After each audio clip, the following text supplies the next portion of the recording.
जो भी सड़क हम देखे हैं, हमको लगता है कि सबसे खराब सड़क जो स्थिति है वो बेला की है।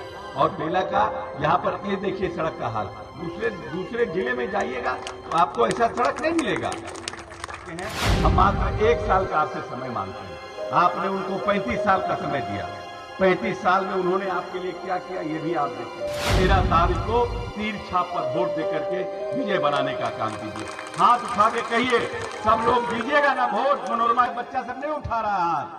नमस्कार, मेरा नाम आलोक है। आप लास्टीज देख रहे हैं। बिहार की 4 सीटों पर उपचुनाव हो रहे हैं और चारों ही सीटों पर जबरदस्त टक्कर है।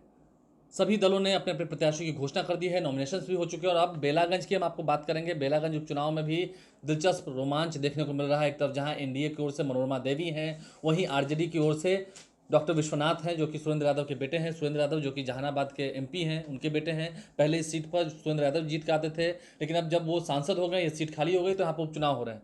मनोरमा देवी जो कि एक्स एमएलसी हैं, उनके पक्ष में प्रचार प्रसार करने उतरे हैं। बिहार सरकार के मंत्री अशोक चौधरी हैं। देखिए तस्वीरें आपको। ग्रामीण कार्य मंत्री अशोक चौधरी गाँवों में जा रहे हैं, टोलों में जा रहे हैं, मोहल्लों में जाकर लोगों के साथ संवाद कर रहे हैं, महिलाओं के साथ, अल्पसंख्यक समुदाय के लोगों के साथ भी अशोक चौधरी मिल रहे हैं। साथ में जेडीयू के नेता हैं, छोटू सिंह हैं, परिमल राज हैं, ये तमाम जितने लोग हैं वो सक्रिय रूप से वहाँ पर मेहनत कर रहे हैं। कई दिनों से वहीं कैंप कर रहे हैं। हम तमाम तस्वीरें दिखा रहे हैं। अशोक चौधरी भी कई दिनों से बोधगया जा रहे हैं और बेलागंज सीट पर प्रचार प्रसार कर रहे हैं। दिन भर ये मेहनत की जा रही है। आरजेडी की ओर से भी लोग प्रचार प्रसार कर रहे हैं। जनसुराज पार्टी की ओर से भी प्रत्याशी उतारे गए हैं। तो ऐसे में आप समझ सकते हैं कितनी टशन वाली लड़ाई है। और बेलागंज सीट पर लड़ाई कुछ ज़्यादा ही अधिक दिख रही है। अशोक चौधरी प्रचार प्रसार कर रहे हैं, छोटू सिंह की तस्वीरें आपको दिखाई हैं, साथ में घूम रहे हैं और लोग फूल मालाएं दे रहे हैं, स्वागत कर रहे हैं। लेकिन अब ऐसे में प्रचार प्रसार तो हो रहा है, बातें क्या कही जा रही हैं लोगों के बीच में, कैसे कनेक्ट किया जा रहा है लोगों को खुद से, ये आपको सुनवाते हैं। बिजली से लोग सिर्फ लाइन से लोग पंखा और लाइट नहीं जलाते हैं, लाइन से लोग पढ़ते हैं, लाइन से लोग का जीवन यापन सुधरता है, लाइन से बाजार हाट मजबूत होता है। और रात में भी गांव के सुदूर इलाकों में भी लगता है कि दिन का माहौल है। इसीलिए जिस बिहार को बढ़ाने में नीतीश कुमार ने अपनी पूरी ताकत लगाई है, पूरा जिंदगी बिताया है और बिहार अब बड़े छलांग लगाने को तैयार बैठा हुआ है। जो बिहार हमारा पुराना बिहार था, जहां पर सम्राट अशोक जैसे चक्रवर्ती राजा हुआ करते थे, वैसा बिहार बनने के लिए बिहार तैयार बैठा है। हमारे यहाँ सड़क बनी है, हमारे यहाँ रोड बना है, हमारे यहाँ बिजली आई है। हमने कृषि के क्षेत्र में, धान के उत्पादन में, मक्का के उत्पादन में, दलहन के उत्पादन में हमने दुगना, अब बिहार दुगना धान उत्पादन कर रहा है, मक्का उत्पादन कर रहा है। और 5 साल से जो देश का सबसे बड़ा कृषि के क्षेत्र का पुरस्कार है वो बिहार राज्य को मिल रहा है, वो आप सब किसानों को बदौलत मिल रहा है। इसीलिए जो हमारे पूरी बिहार को पूरे तरह से आगे बढ़ाने के लिए माननीय नेता काम कर रहे हैं, उस नेता को ताकत देने का काम करिए। इस एक चुनाव से न फिर सरकार गिरती है न सरकार बनती है, लेकिन जिस व्यक्ति को आपने 35 साल मौका दिया इस विधानसभा का प्रतिनिधित्व करने से, तो आप अपने दिल पर हाथ रखकर घर जाइएगा, सोचिएगा क्या उन्होंने इस प्रदेश आपके बेला के विकास में अपनी महती भूमिका का निर्वहन किया। क्या जो बगल के विधानसभा हैं उससे आपका विधानसभा बेहतर है?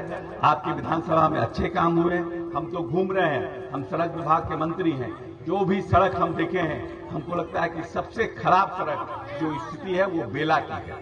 और बेला का यहाँ पर ये देखिए सड़क का हाल, दूसरे जिले में जाइएगा तो आपको ऐसा सड़क नहीं मिलेगा।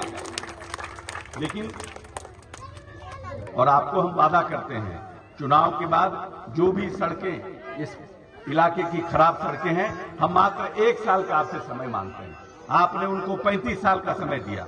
35 साल में उन्होंने आपके लिए क्या किया ये भी आप देखें। आप हमको 1 साल का समय दीजिए। अगले नवंबर में इस समय फिर हम चुनाव के लिए आएंगे, क्योंकि ये जो चुनाव है मात्र 1 साल के लिए। हम फिर आएंगे और 1 साल में जब हम आएंगे तब आप देखिएगा कि इस बेला का, रोड का, पुल का, पुलिया का, बिजली का, स्कूल का क्या स्थिति है। खुद आप बोलिएगा कि नहीं 1 साल में आप लोगों ने बहुत काम किया। कहते हैं राजनीति में आने के लिए, इसीलिए मुखिया, सरपंच और वार्ड मेंबर को भी महिलाओं को आरक्षण दिया कि जो बड़ी आबादी, आधी आबादी हमारी महिलाओं की है, वो आगे आए राजनीति में, वो आगे आए मुख्य धारा में, जिससे कि हमारे सब लोगों का काम जो है तेजी से हो सके। इसीलिए मनोरमा जी को, और 35 साल आपने उनको देखा है, अब 1 साल मनोरमा जी को भी देने का काम करिए। हाथ जोड़ से आपसे निवेदन करते हैं। नेता ने इस बिहार को आगे बढ़ाने के लिए बहुत काम किया है। उनके मनोबल को बढ़ाने के लिए, उनके मन को और उनके आने वाले जो उनकी पूरी टोली है उनको ताकत देने के लिए कि 2025 के विधानसभा में दोबारा एनडीए का शासन कायम हो, और जो लोग मंसूबा पाल के रखे हैं कि हम 25 में सरकार बनाएंगे, उनके मंसूबों को चकनाचूर करने के लिए बेला में, और एक बिहार के उन्नति के लिए एक बड़ी छलांग लगाने के लिए बेला के इस विधानसभा में मनोरमा देवी को 13 तारीख को तीर छाप पर वोट देकर के विजय बनाने का काम कीजिए। हाथ उठा के कहिए, सब लोग दीजिएगा ना वोट। मनोरमा के बच्चा सब नहीं उठा रहा हाथ। ठीक है, धन्यवाद सब लोगों को, आप लोगों को बहुत बहुत धन्यवाद। और आपको हम विश्वास दिलाते हैं कि साल भर में जो बिहार में विकास फायदा नहीं हुआ है, 1 साल में उसका फायदा आपको दिखेगा। बहुत बहुत धन्यवाद। जय बिहार, जय नीतीश। तो अशोक चौधरी ने क्या कुछ कहा है मन से, कैसे लोगों से कनेक्ट हो रहे हैं, क्या कुछ कह रहे हैं, लोगों को बता रहे हैं, किसानों को, गांव के लोगों को। और देखिए अल्पसंख्यक समुदाय के लोग यानी कि जो मुस्लिम वर्ग के लोग हैं उनसे भी ज़्यादा कनेक्ट हो रहे हैं अशोक चौधरी। और जो जेडीयू के नेता हैं, श्रवण कुमार भी कुछ दिन पहले वहाँ पहुँचे थे, बिहार के मंत्री हैं, तमाम नेता हैं वहाँ पहुँचे थे और प्रचार प्रसार कर रहे हैं। मनोरमा देवी भी दिन दिन भर प्रचार प्रसार में लगी हुई हैं, उनके बेटे जो हैं वो भी सक्रिय रूप से हैं। तो देखना होगा नतीजा क्या होता है। दूसरी ओर आरजेडी भी है, फिर मोहम्मद अहमजद जो कि जनसुराज पार्टी के प्रत्याशी हैं, कितना वोट पाते हैं, देखना होगा इस लड़ाई में क्या होता है। हमारे चैनल को सब्सक्राइब कर लें, साथ साथ फेसबुक पेज भी लाइक करें। धन्यवाद।